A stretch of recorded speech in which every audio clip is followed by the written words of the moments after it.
Coming up on Sophisticated Mom. Says both men and women equally will prophesy. If they were not meant to speak in the church, why would they be prophesying?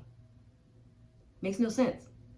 And for all of y'all who want to tell me I'm a woman, shut up, and what God's will for me is, what now? Just saying. Dedication, preservation, take a look inside your salvation. Do every good work, it takes patience, like a butterfly. What's up, guys? Sophia here, back with another video. If you're new to my channel, then go ahead and hit the subscribe button and also hit the notification bell so you can stay updated on all my videos. So what this video is going to be about is how can I word this?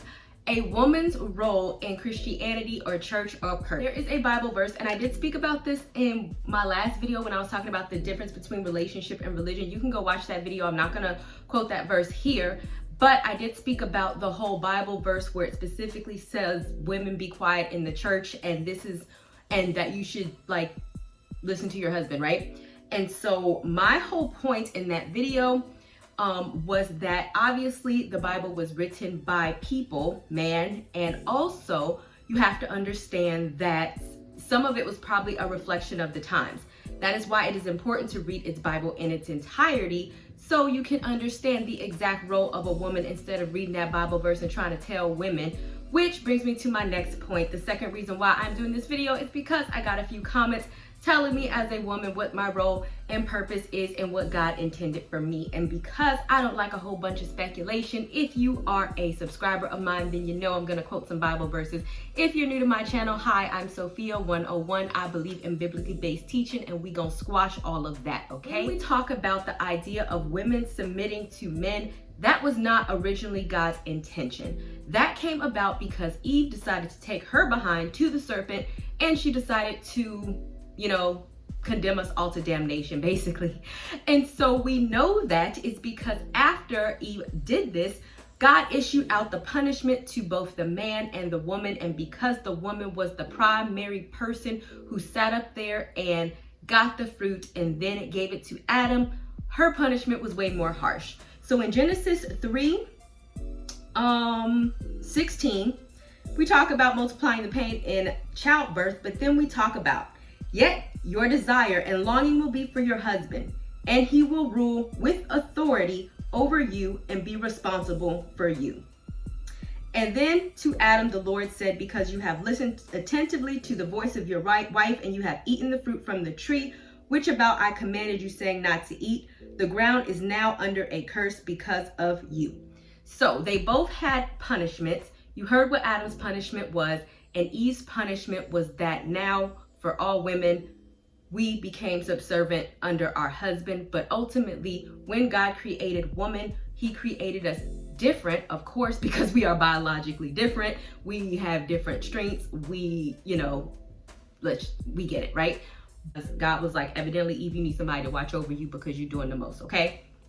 That's the first point. Despite all of that, when we talk about women in leadership positions, we can go from the Old to the New Testament, which I am going to do, where we specifically see women in leadership positions in the church, in both the Church of Israel, which is the Old Testament, and the Jews, and also in the Christian church, which is the New Testament. Therefore, that whole verse that says, women, shut up, you're not supposed to be speaking in anybody, that kind of is a little false, seeing as how they did. So let's go into the Old Testament and to Deborah, the judge of Israel. In Judges chapter 4, and this is in 4:4. Now Deborah, a prophetess, and then they mentioned her husband, the wife of Libidoth, that's the only time we hear him, was judging Israel at that time. She used it to sit and to hear and to decide disputes under a palm tree of Deborah, and the Israelites came up to her for judgment. And this was both men and women. How do we know that? Because Barak, a man, which we are about to see, came to Deborah to ask her advice, because as always, Israel was at war. We are going to move down, to verse 8, where a man, listen to this, a man asked Deborah, because she had commanded him to take 10,000 men and go to war. And he said, if you will go with me, then I will go. But if you will not go with me, I will not go. This is a man speaking to a woman where he acting like he's scared. He taking 10,000 men out to war, and he is looking to this woman and saying, if you don't go with me, I am not going to go. So what, you scared? But what does that say to the strength and the belief and the authority that they had for Deborah, right? So then she says, I will certainly go with you, but nevertheless, the journey you are about to take will not be in your honor and glory, because the Lord, which is God, will sell Sisera, which was the enemy, into the hands of a woman, another woman.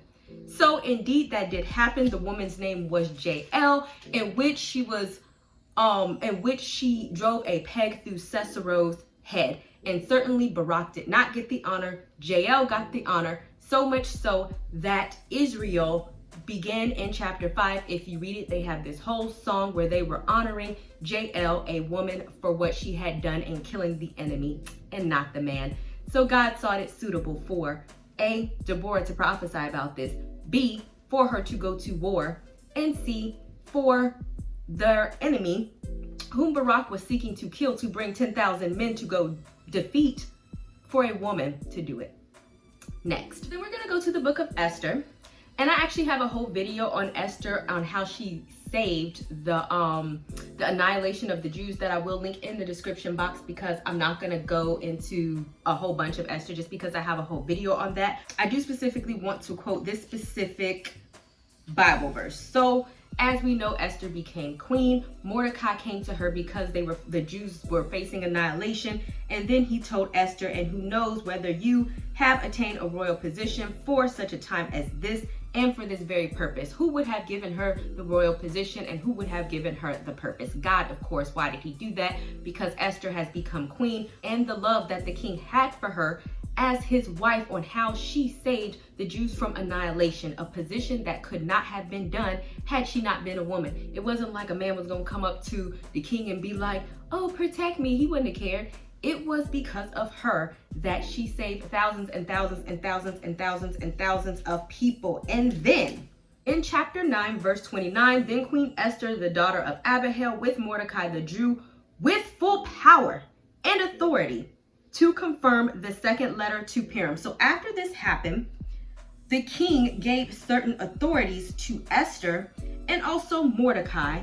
And in the last it says, the command of Esther established these customs for Purim, and it is written in the book of the royal archives. So for these men who are just psycho, and you believe that it's just a woman's responsibility to like birth your children and open up her legs or something, and that God did not intend us for any other purpose than that, but to sit down and shut up, that this is simply not so. We do have specific gifts that are different from men. As we see from Esther, it would have been very difficult for her to pull this off had she not been the wife of the king, right? But it doesn't make it any less significant. You as a woman do have a purpose, and don't let anybody belittle or subserve what your purpose or your intention is just because you are not attached to a man, or just because they feel like you do not have any value and worth. God does not see you like that. As we know, he did not create you for that. I also have a video on this, which I will link down. Submission does not equal doormat, and it does not equal slave. That is not the case. Okay, so go watch that video if you want to know the full thing on what I believe about that. We're going to go into some women of the New Testament. And so the reason why it's kind of important for you to read the story of Jesus, because I feel like you will definitely understand the significance of women when it comes to Jesus, because to me, they were able to recognize, follow his power more than his male disciples. So in this following verse, it said, "A woman came to Jesus with the alabaster box. But when the disciples saw it," these were men, "they were indigent and they were angry, saying, 'Why all of this waste of money?' But Jesus, aware of the malice of this, remarked, 'Why are you bothering this woman? She has done a good thing. I assure you and most solemnly say, whenever the gospel of salvation is preached, what this woman has done will be told in memory of her, for her act of love and for her devotion.'" And so here you see, as always, and I'm going to get into some more examples, that a lot of the disciples who were men, they did not recognize who Jesus was right away, even though they spent the most time with him. It was often the women who were washing his feet and doing these extreme acts of kindness and devotion, regardless of money, to Jesus, over the actual men. What he considered her doing was so significant that he decided to put it in the gospel. So on the time of crucifixion, remember that I talked about how a lot of the disciples who were men were very they wasn't strong enough. I'm sorry, I'm not even gonna sit up there in front. So when Jesus was getting crucified, the people who stood by him were the women. And we know that because we're going to go to Matthew 27, 55. There were also many women who, looking on from a distance, who accompanied Jesus from Galilee, ministering to him. Among them was Mary Magdalene, Mary the mother of Jesus and Joseph, and Salome the mother of Jezebel, James and John. So if you go to John 19:25, it says, but standing by the cross of Jesus were his mother's sister Salome, Mary the wife of Clopas, and Mary Magdalene. And then also we know that John was there. So it's like, you have to imagine the strength of these women in the sense that Simon Peter actually denied Jesus 3 times because he was scared that he would be recognized as Jesus' disciples, and they all went into hiding. They were scared because they too may be crucified. But these women also having a possibility of being crucified, and then John, of course, stood by Jesus' side and did not care what anybody said or anybody thought, because that's how much that they believed that he was the Messiah. Whereas the other disciples were like, oh my goodness, he's gone, this must be over. Like, imagine their lack of faith where they thought that ultimately this was it for Jesus. And the women was like, yes, we're gonna be by your side regardless. And they stood by him the whole time. Women, 1 John, and where's the rest? Let's go on to me, the biggest role of women, and which I am certainly not encouraging you to do, is that ultimately we know that Jesus did not have much money. We know that because if we go to chapter 8 and we go to verse 2, and also some women who has been healed of evil spirits and diseases, Mary called Magdalene from the city of Magdala, to whom 7 demons had come out of. And then it says Johanna, the wife of Chuza, Herod's household, and Susanna, and many others who were contributing their support out of their private means, as this was custom for the rabbi's disciples. So remember, we talk about the 12 disciples who were men, yet these women too were also considered disciples. It says so, and they also contributed their monetary means, and these were different women aside from Mary Magdalene that I had mentioned. Then we're going to go up to Resurrection Day, which, as we know, Jesus appeared to Mary Magdalene first. So Mary Magdalene, I'm just going to give a brief synopsis. If you want to read that, you can go to John 20.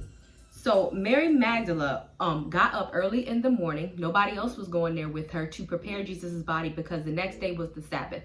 She went by herself. She noticed that Jesus' body was missing. She went to see the disciples. The disciples came, and they also saw that, they did believe that Jesus did probably resurrect, but then they went back home, right? So we know that because if we go to John 20:10, it says, then the disciples went back home. But Mary, who had returned, standing outside the tomb, sobbing as she wept, looked down at the tomb. And then she continued on asking where the body was. 2 angels appeared, and then she said, what happened to my Lord, right? What'd you do with him? I will go get him. Like, homegirl was like, I, by myself, was going to go get a body. She was going to figure it out. She said, sir, if you are the one who carried him away from here, tell me where you have put him, and I, a woman on her own, will take him away. But then Jesus unhid, and he said, Mary, and she turned to him, which means rabbi, teacher, and he told her to go declare. In verse 18, Mary Magdalene came reporting to the disciples that she had seen the Lord, that he had said to her these things. He told her basically to spread the news of his rising. She was the kind of first and primary person to spread the gospel, which is, as we know, the resurrection of Jesus, because she saw it first, and Jesus commanded her to go tell everybody else. When the male disciples was there, Jesus did not appear. But when Mary was there, not only was she like, I'm gonna carry your body and I'm gonna get Jesus back by my daggone self, but she also was the initiator of spreading the good news. Don't ever get that twisted.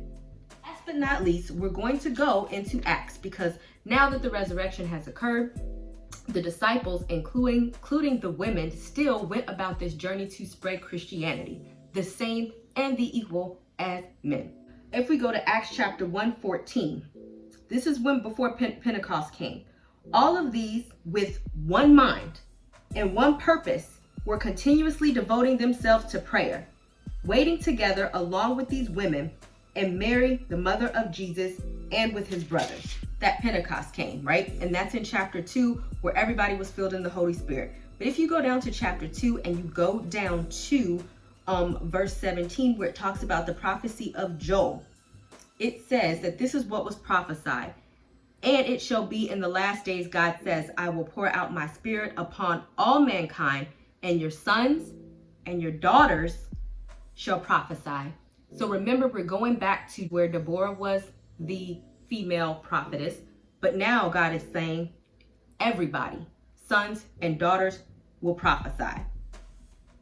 Then it says, even my bondservants, and this is in verse 18, both men and women, I will those days pour out my spirit, and they shall prophesy. Even though the verse where he talks about women being quiet and all this other type of stuff in church was in the New Testament, obviously we see, which is why I read all of this, is that that's not God's intention, because if that was the case, all of these women would not have been involved, which is why I closed out the verse where we see the prophecy specifically says both men and women equally will prophesy. If they were not meant to speak in the church, why would they be prophesying? Makes no sense.